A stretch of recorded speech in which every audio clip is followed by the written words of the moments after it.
لا إله আর জোরে লা ইলাহা ইল্লাল্লাহু মুহাম্মাদুর রাসূলুল্লাহ। সকলে পড়েন সাল্লাল্লাহু আলাইহি ওয়াসাল্লাম। আমার নবীর জন্য মন কান্দে কি কান্দে না? জোরে বলেন আহা। নবীর মহব্বত যার অন্তরে নাই, ওই মানুষ মুমিন দাবি করতে আল্লাহ রাসূলের কথা কোনদিন মিথ্যা কথা বলে নাই জবান দিয়া। লা ইউমিনু আহাদুকুম হাত্তা কুনা হাব্বা ইলাইহি মিন ওয়ালিদিহি ওয়া ওয়ালাদিহি ওয়ান নাসি আজমাইন। তুমি মুমিন নও যতক্ষণ পর্যন্ত তোমার ছেলে মেয়ে স্ত্রী পুত্র টাকা পয়সা অর্থ সম্পদ সব কিছুর চাইতে নবীকে বেশি মহব্বত না করবা। কথা ঠিক কিনা জোরে কর। সব কিছুর চাইতে নবীকে বেশি মহব্বত করতে হবে। আহা, মন তো চায় সোনার মক্কা মদিনায় যাইতে, কিন্তু যাইতে পারি না।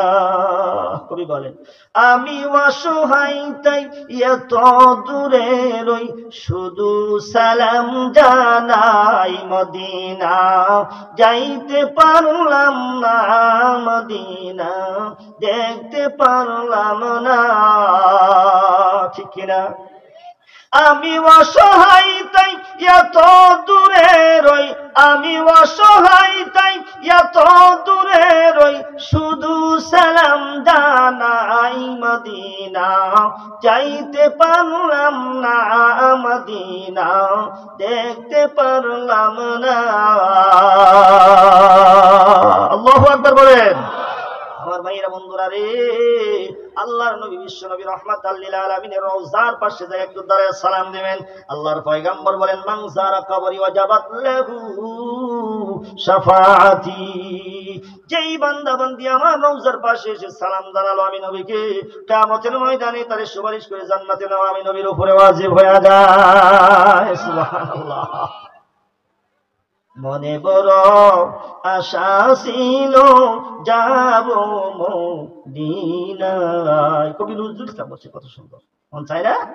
আহা, মনে বড় আশা ছিল যাব মদিনায়, সালাম আমি করব গিয়ে, সালাম আমি করব গিয়ে নবীজির রওজায়।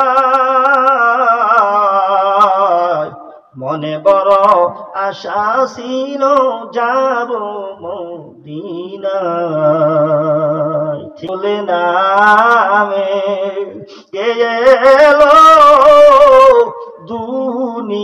দুনিয়ায় আমার রাসূল নামে, ওরে আকাশেরই চন্দ্র কে রে, ওরে আকাশের চন্দ্র কে রে, কে আলো দুনিয়ায়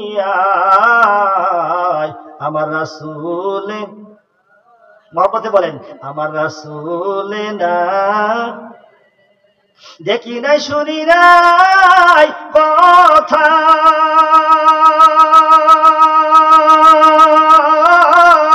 মানুষে বুঝে মানুষের ব্যথা রে, ওরে এমন দরদীর কথা, ওরে এমন দরদীর কথা, শুনলে পরাণ জুড়াই রে রাসূল